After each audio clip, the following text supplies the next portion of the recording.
and the first verse. Now there cried a certain woman of the wives of the sons of the prophets unto Elisha, saying, Thy servant, my husband, is dead, and thou knowest that thy servant did fear the Lord.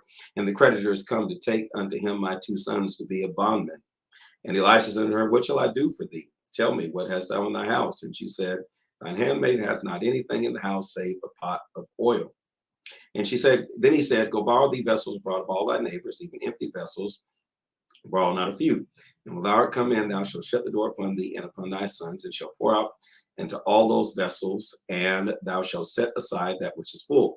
So she went from him and shut the door upon her and upon her sons, and brought the vessels to her, and she poured out. And it came to pass when the vessels were full that she said unto her son, Bring me yet a vessel. And he said unto her, There is not a vessel more, and the oil stayed. Then she came and told the man of God and said, Go sell the oil and pay thy debt, and live thou and thy children of the rest. And it fell on the day that Elisha passed to Shunem, where there was a great woman, and she constrained him to eat bread. And so it was that as often as he passed by, he turned in thither to eat bread. And she said unto her husband, Behold, now I perceive that this is an holy man of God, which passes by us continually. Let us make him a little chamber, I pray thee, on the wall. Let us set for him there a bed, and a table, and a stool, and a candlestick. And it shall be when he cometh to us that he shall turn in thither. And it fell on the day that he came thither, and turned into the chamber, and lay there. And he said to Gehazi his servant, Call the Shunammite. And when he had called her, she stood before him.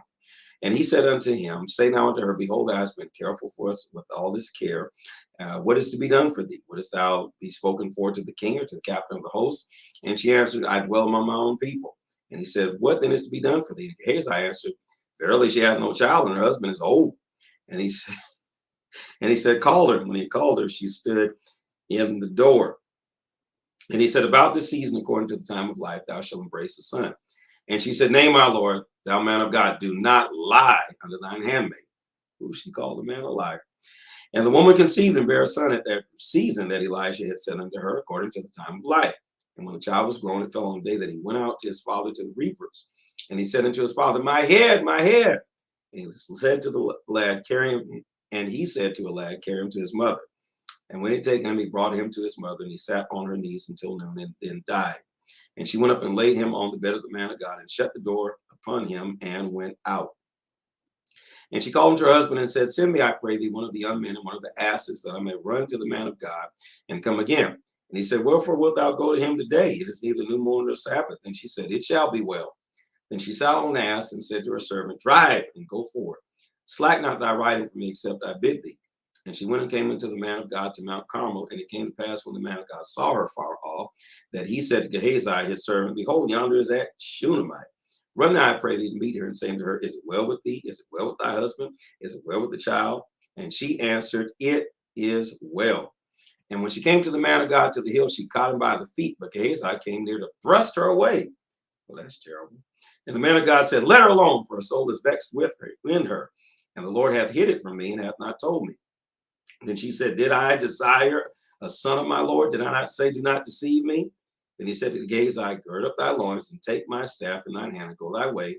If thou meet any man, salute him not. If any man salute thee, answer him not again, and lay my staff upon the face of the child. And the mother of the child said, As the Lord liveth, and as thy soul liveth, I will not leave thee. And he arose and followed her. Verse 31. And Gehazi passed on before them, and laid the staff upon the face of the child, and there was neither voice nor hearing. Wherefore he went again to meet him, and told him, saying, The child is not awakened. And when Elisha was coming to the house, behold, the child was dead, and laid upon his bed.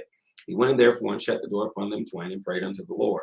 And he went up and lay upon the child, and put his mouth upon his mouth, and his eyes upon his eyes, and his hands upon his hands, and stretched himself upon the child, and the flesh of the child waxed warm. Then he returned and walked in the house to and fro, and went up and stretched himself upon him. And the child sneezed 7 times, and the child opened his eyes. And he called Gehazi and said, Call the Shunammite. So he called her, and when she was come in unto him, he said, Take up thy son. Then she went in and fell at his feet, and bowed herself to the ground, and took up her son, and went out. And Elisha came again to Gilgal, and there was a dearth in the land, and the sons of the prophets were sitting before him. And he said unto his servant, Set on the great pot, and seethe pottage for the sons of the prophets. And one went out into the field to gather herbs, and found a wild vine, and gathered there wild gourds his lap full, and came in and shred them into the pottage, for they knew them not. So they poured out for the men to eat, and it came to pass as they were eating the pottage that they cried out and said, O thou man of God, there's death in the pot. And they could not eat thereof. But he said, Bring meal. And he cast it into the pot, and he said, pour out for the people that they may eat. And there was no harm in the pot. And there came a man from Baal Shalisha, and brought the man of God bread of first fruits, 20 loaves of barley, and full ears of corn in the husk thereof. And he said, give unto the people that they may eat.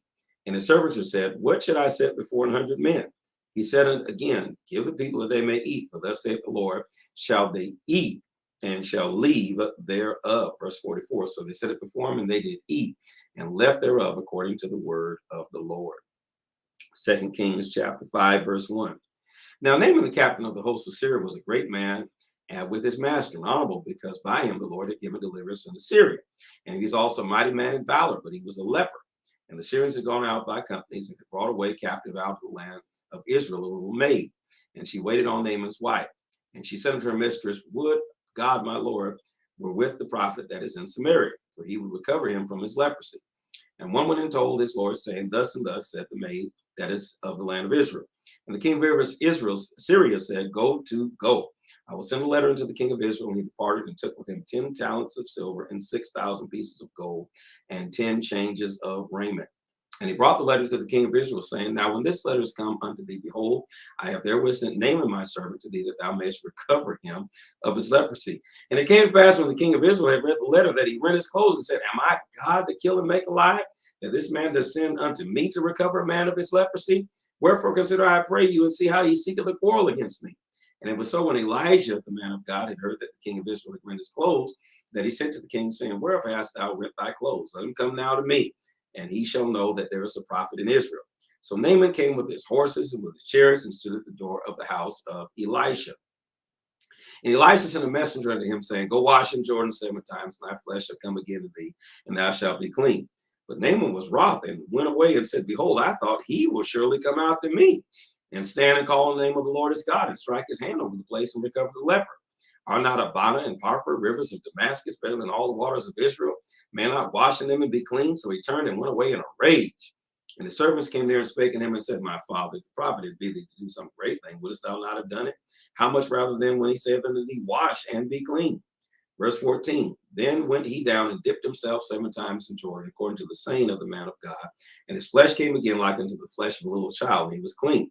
And he returned to the man of God, he and all his company, and came and stood before him. And he said, behold, now I know that there is no God in all the earth but in Israel. Now therefore I pray thee, take a blessing of thy servant. But he said, as the Lord liveth, before whom I stand, I will receive none. And he urged him to take it, but he refused. And Naaman said, shall there not then, I pray thee, be given to thy servant 2 mules of burden of the earth? For thy servant will henceforth offer neither burnt offering nor sacrifice unto other gods, but unto the Lord. Verse 18. In this thing the Lord pardon thy servant, when my master goeth into the house of Rimmon to worship there. And he leaneth on my hand, and I bow myself in the house of Rimmon. When I bow down myself in the house of Rimmon, the Lord pardon thy servant in this thing. And he said to him, go in peace. So he departed from him a little way. But Gehazi, the servant of Elisha, the man of God, said, behold, my master has spared Naaman this Syrian, and not receiving at his hand that which he wrought. But as the Lord liveth, I will run after him and take somewhat of him. So Gehazi followed after Naaman. When Naaman saw him running after him, he lied down from the chariot to meet him and said, is all well? Verse 22. And he said, all is well. My master has sent me, saying, behold, even now there be come unto me from Mount Ephraim 2 young men of the sons of the prophets. Give them, I pray thee, a talent of silver and 2 changes of garments. You a lying wonder. And Naaman said, be content, take 2 talents. And he urged him, and bound 2 talents of silver in 2 bags with 2 changes of garments, and laid them upon his 2 servants, and they bare them before him. And when he came to the tower, he took them from their hand and bestowed them in the house, and he let the men go, and they departed. But he went in and stood before his master. And Elisha said to him, whence camest thou, Gehazi? And he said, thy servant went no whither, you old lying self. And he said unto him, went not my heart with thee when the man turned away from his chariots to meet thee? Is it the time to receive money and to receive garments and olive yards and vineyards and sheep and oxen and men servants and maid servants? The leprosy therefore of Naaman shall cleave unto thee and unto thy seed forever. And he went out from his presence a leper, as white as snow. Chapter 6 of 2 Kings. Wow.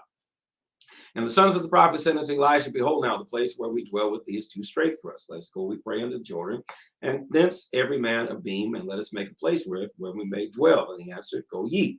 And one said, be content, I pray thee, go with thy servants. And he answered, I will go. So he went with them, and they came to Jordan. They cut down wood. But one was fell in the beam, and the axe fell in the axe head fell in the water. And he cried and said, alas, my master, for it was borrowed. And the man of God said, where fell it? And he showed him the place. And he cut down a stick and cast it in thither, and the iron did swim. Therefore said he, take it up with thee. And he put out his hand and took it. Then the king of Syria warred against Israel and took counsel with his servants, saying, in such and such a place shall be my camp. And the man of God sent unto the king of Israel, saying, beware that thou pass not such a place, for thither the Syrians are come down. Verse 10. And the king of Israel sent to the place which the man of God told him, and warned him, and saved himself there not once nor twice. Therefore the heart of the king of Syria was sore troubled for this thing. And he called his servants and said to them, will ye not show me which of us is for the king of Israel? And one of his servants said, none, my lord, O king, but Elisha the prophet that is in Israel telleth the king of Israel the words that thou speakest in thy bedchamber. And he said, go and spy where he is, that I may send and fetch him. And it was told him, saying, behold, he is in Dothan. Therefore sent he thither horses and chariots and a great host. And they came by night and compassed the city about. Wow. And when the servant of the man of God was risen up early and gone forth, behold, an host compassed the city, both with chariots and horses. And the servants said to him, alas, my master, how shall we do? And he answered, fear not, for they that be with us are more than they that be with them. And Elisha prayed and said, Lord, I pray thee, open his eyes that he may see. And the Lord opened the eyes of the young man, and he saw, and behold, the mountain was full of horses and chariots of fire round about Elisha. And when they came down to him, Elisha prayed unto the Lord and said, smite this people, I pray, with blindness. And he smote them with blindness according to the word of Elisha. Verse 19. And Elisha said to them, this is not the way, neither is this the city. Follow me, and I will bring you to the man whom ye seek. But he led them to Samaria. And it came to pass when they were coming to Samaria that Elisha said, Lord, open the eyes of these men that they may see. And the Lord opened their eyes, and they saw him. Behold, they were in the midst of Samaria. And the king of Israel said unto Elisha, when he saw them, my father, shall I smite them? Shall I smite them? And he answered, thou shalt not smite them. Wouldst thou smite those whom thou hast taken captive with the sword and with the bow? Set bread and water before them, they may eat and drink and go to their master. And he prepared great provision for them. And when they had eaten and drunk, he sent them away that they went to their master. So the bands of Syria came no more into the land of Israel. I guess not. And it came to pass after this that Benhadad, king of Syria, gathered all his hosts and went up and besieged Samaria again. And there went a great famine of Samaria, and behold, they besieged it until an ass's head was sold for 80 pieces of silver, and the fourth part of a cab of dove's dung was sold for 5 pieces of silver.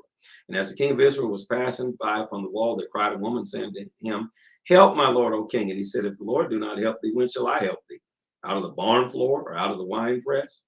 And the king said to her, what aileth thee? And she answered, this woman said unto me, give thy son, that we shall eat him today, and we will eat my son tomorrow. For we boiled my son and did eat him. Ooh. And I said unto her on the next day, give thy son that we may eat him. And she hath hid her son. And it came to pass when the king heard the words of the woman that he rent his clothes and he passed upon the wall. And the people looked, and behold, he had sackcloth within upon his flesh. Then he said, God do so more also to me, if the head of Elisha, the son of Shaphat, shall stand on him this day. But Elisha sat in his house, and the elders sat with him, and the king sent a man from before him, but the messenger came to him, and he said to the elders, see ye how this son of a murderer has sent to take away mine head? Look, when the messenger cometh, shut the door and hold him fast at the door. Is not the sound of his master's feet behind him? And while he yet talked with him, behold, the messenger came down unto him and said, behold, this evil is of the Lord. What should I wait for the Lord? What should I wait for the Lord any longer?